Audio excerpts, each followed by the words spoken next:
첫 아담이 빼앗겼던 열쇠는 후 아담이 열쇠를 찾은 것이다. 땅의 임금들의 머리가 되신 예수 그리스도의 계시라. 모든 자의 어미가 된다는 뜻이니라. 모든 임금 중에 임금이니라. 땅의 권세 위에 하늘 권세이니라. 임금은 그 앞에 머리를 숙여야 된다는 뜻이니라. 왕 중에 왕으로 승리하였느니라. 만 백성의 어버이가 된 것이니라. 예수의 승리로 너희를 모든 죄에서 해방시켰느니라.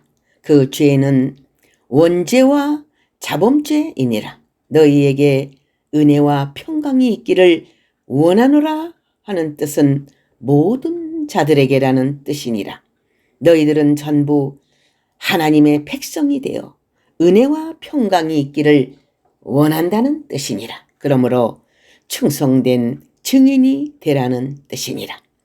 예수는 충성된 증인이니라. 충성된 증인은 죽임을 당하는 것이니라. 하나님과만이 백성을 위함이니라. 너희들은 하나님과 만 백성을 위해 죽음을 각오하는 자가 될지니라. 나와 내 백성을 위해 죽는 자는 내가 그를 영원토록 지켜줄 것이니라. 참 종만이 예수의 뒤를 따라가리라. 계시록 1장 5절 영예의 해설의 말씀. 예수 그리스도의 증거는 예수의 역사이니라. 예수는 초림 예수와 체림 예수가 있느니라. 예수의 내적과 외적이니라. 예수의 증거는 행적과 교훈이니라. 예수의 뜻은 십자가니라. 예수의 예언은 심판이니라. 예수가 말한 것은 모두가 하나님의 말씀이니라. 계시록 1장 2절 영예의 해설의 말씀. 만왕의 왕 예수 그리스도의 재림의 세계라. 재림 예수의 형편을 보임이니라. 구름을 타고 갈 것이니라. 세계가 다 놀랄 것이니라. 천하 만민이 다 본다는 뜻이니라. 그를 괴롭히던 자들도 본다는 뜻이니라. 영적 세계와 육적 세계의 모든 자들이 다 본다는 뜻이니라. 마귀들도 볼 것이니라. 천군 천사들과 함께 갈 것이니라. 모든 인간들이 슬퍼하는 날이니라. 그날은 심판하는 날이니라. 그를 심판하던 자들은 전부 심판을 받으리라. 그를 괴롭히던 자들은 전부 괴롭힘을 당하리라. 그것이 맞는다는 뜻이다. 온 세계에 있는 모든 자들은 들을 지니라. 하늘의 메시지를 들을지니라. 재림의 준비를 할지니라. 그를 영접하는 자는 최고의 축복이니라. 신부의 자격을 갖출지니라. 할렐루야. 주를 영접할 것이니라. 너희들은 나의 전하는 말을 잘 들을지니라. 그것이 지혜로운 다섯 처녀가 되는 비결이니라. 계시록 1장 7절 영예의 해설의 말씀.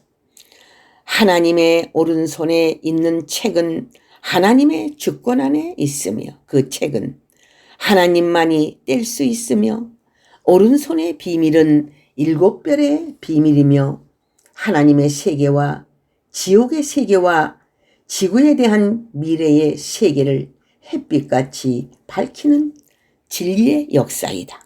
그 속에 모든 문제를 해결하는 열쇠가 있으니 천국 열쇠와 지옥 열쇠와 다윗 열쇠가 들어있으니 그 열쇠는 내가 주지 아니하면 그 문을 딸 수가 없으니 그 문은 임봉된 책으로 엮어졌으니 그 책이 바로 만민을 구원시키는 요한계시록 하나님의 책이다.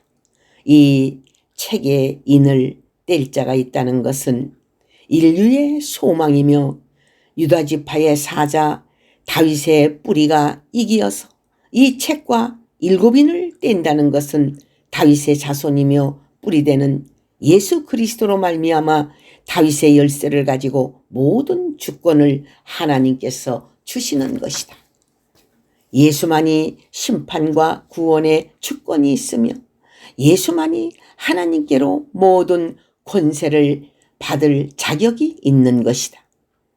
예수를 통한 하나님의 구원의 섭리는 마지막 시대에 더욱 이루어질 것이다. 예수는 다윗 왕국 위에 앉아서 영원토록 왕노릇할 영원한 왕이시니라. 계시록 5장 1절에서 5절 영예의 해설의 말씀.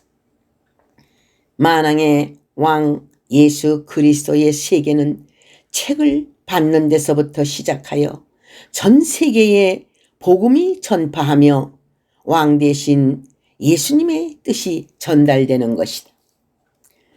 예수님의 깊은 뜻은 예수님의 책에 있으며 그 책은 예수님을 통하여 전달되는 하늘의 깊은 비밀이며 그 책을 받은 예수님의 역사는 성도들의 기도가 합하여 이루어지는 시대적인 진리이며 모든 만물도 영광을 돌릴 그러한 기쁨의 소식이다. 예수님은 부활의 첫 열매로서 구원자로서 7영을 온 땅에 보내는 뜻을 이룬 왕 중의 왕이요 책의 인을 떼기에 합당하니 그는 만왕의 왕 예수 그리스도시니라. 모든 장로와 네 생물과 천군 천사와 모든 만물이 그에게 영광을 돌리세 함은 모든 만물과 우주가 그의 뜻대로 있었고 지으심을 받았다는 것이니라. 예수님의 세계는 고난을 통한 승리이며 만민의 죄를 걸머진 예수님의 희생은 만민의 어버이가 되었으며 그가 죽임을 당하고 부활하였음은 책의 주권을 받기에 합당하도다. 영광의 주로서 세세토록 하나님 아버지와 영광을 누릴 그러한 승리자이며 구원자이다. 계시록 5장 6절에서 14절 영예의 해설의 말씀.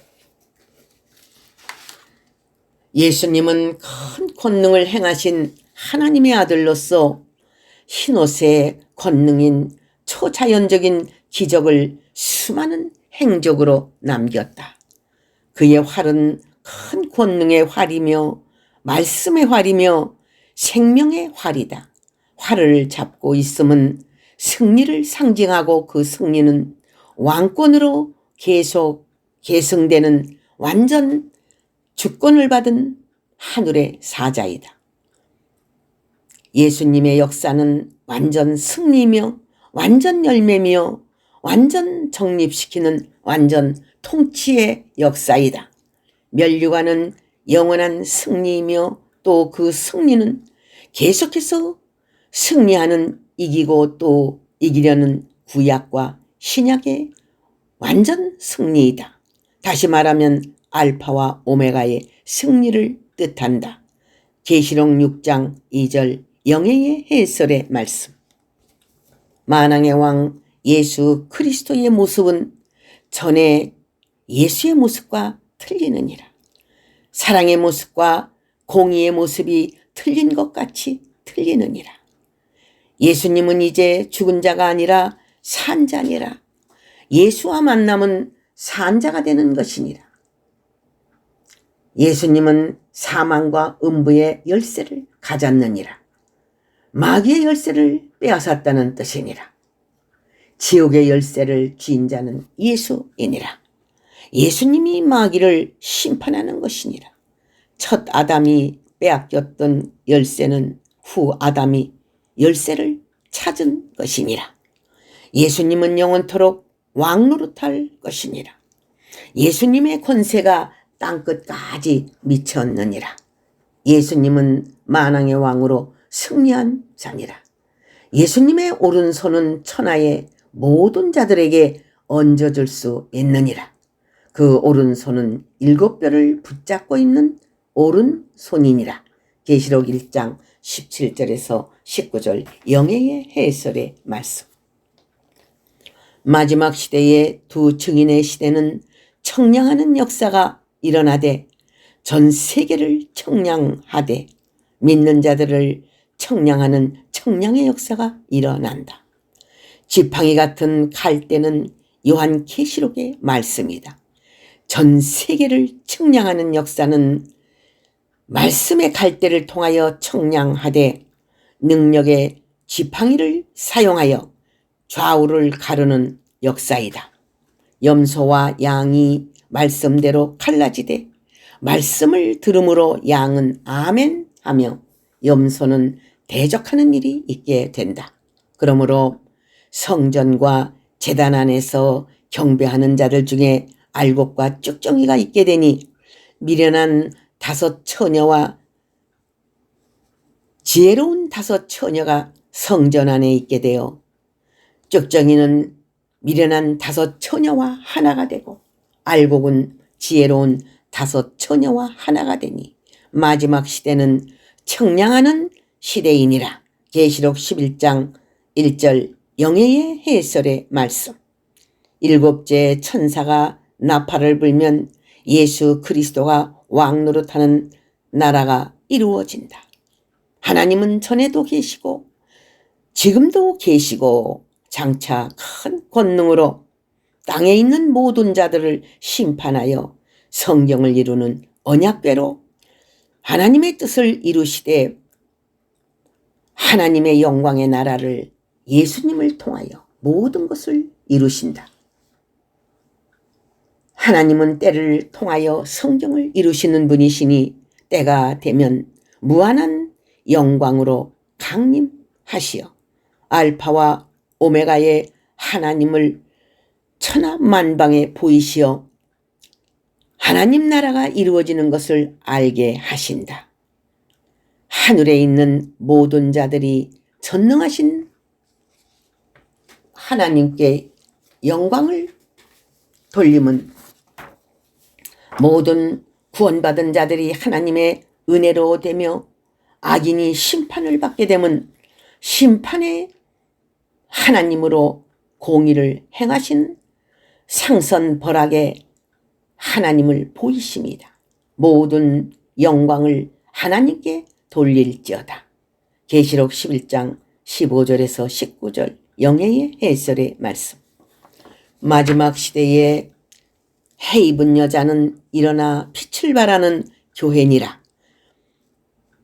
해를 입은 것 같이 진리의 말씀으로 완전 무장하여 어떠한 세력도 감당하지 못할 인격 무장이 되어 있으며 사도적인 신앙 무장이 되어 있으니 성도들은 하나가 되고 흰옷을 입으니 완전 승리하게 되는 큰 12별의 역사로 그 계열을 놓으니 별같은 승리의 역사이다. 앞으로 교회는 큰 고통을 당하는 일이 있게 된다. 여자가 아이를 뵌 것처럼 철장든 아들을 잉태하는 역사가 촛대 교회마다 있게 되니 그 철장든 아들은 하나님의 인맞은 종들이 될 하나님의 사자들이다. 고통을 당하는 것은 해산하기 위함이니 어떠한 고통이 온다 하여도 모든 교인들은 애써 부르짖는 여인처럼 부르짖고 기도해야 될 것이다. 고통은 욥 같은 인내가 있어야 하며 아브라함처럼 이삭을 바치는 시험도 감사함으로 통과해야 큰 이적과 놀라운 기적이 교회에 일어나게 되니 세계가 깜짝 놀라는 역사들이 계속해서 일어나므로 빛을 보게 된다. 계시록 12장 1절에서 2절 영예의 해설의 말씀. 첫째 부활에 참여하는 자들은 왕권의 축복을 받은 자들이요, 둘째 부활에 참여하는 자들은 하나님의 백성이 될 것이다. 첫째 부활에 참여하는 자는 그리스도를 신랑으로 맞이하게 될 신부들이다. 이들은 휴거하는 축복을 받으며 공중에서 신랑주를 맞으며 예수와 함께 1000년 동안 왕노릇하는 귀한 축복을 받는 자들이다. 그리스도의 나라는 세상을 심판하고 지구상의 신천신지와 같은 것이 땅이 이루어지는 지상 낙원이 오메가의 에덴 동산으로 이루어진다.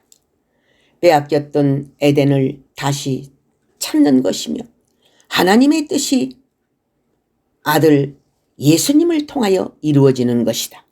에덴 동산은 이 땅의 변화와 함께 이루어지니 그 모습은 황무지가 장미꽃처럼 피어나며 사막에 샘이 넘쳐 흐르며 독사굴에 어린이가 손 놓고 장난하는 그것은 어린 양과 이리가 함께 뒹굴며 사자가 소처럼 짚을 먹는 그 모습은 아기가 없는 천진난만한 어린아이가 뛰노는 모습과 같다.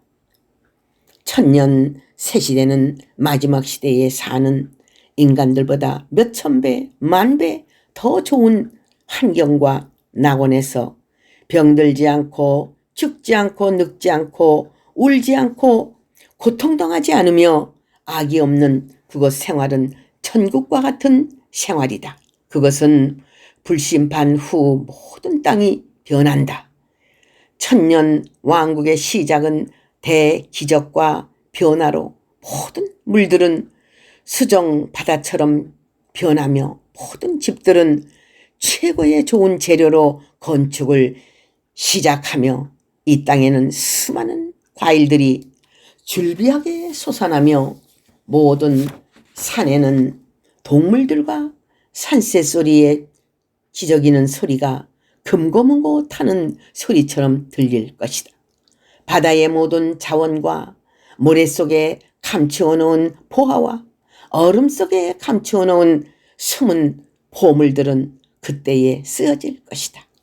그곳 사람들은 모든 역사에 지나간 일들을 생각하며 그때의 행복을 감사하며 영광을 어린 양과 하나님께 돌릴 것이다. 그리스도의 나라는 만왕의 왕 예수님이 신부들을 데리고 큰 왕궁을 건설하되 모든 백성이 궁전 짓는데 전력을 둘 것이다. 그때는 건축의 붐이 세계적으로 일어나 현대보다 더 아름다운 건축 양식으로 아름다운 집을 지으며 더 좋은 옷을 입으며 더 맛있는 음식을 먹고 산다. 그때의 문명은 낙원에서와 같고 그때의 문명은 모든 사람들을 즐겁게 해주는 아름다운 문명이니 찬송소리가 끊어지지 아니하고 즐거운 웃음소리가 끊어지지 않는 사막 속의 오아시스와 같으며 수많은 돌 속의 다이아몬드와 같다. 그 통치 시대는 예수님이 주인이시니 사랑이 넘치고 은혜가 넘치고 복이 넘치는 그리스도의 나라의 천국 시대이다. 계시록 20장 5절에서 10절 영예의 해설의 말씀. 할렐루야 아멘.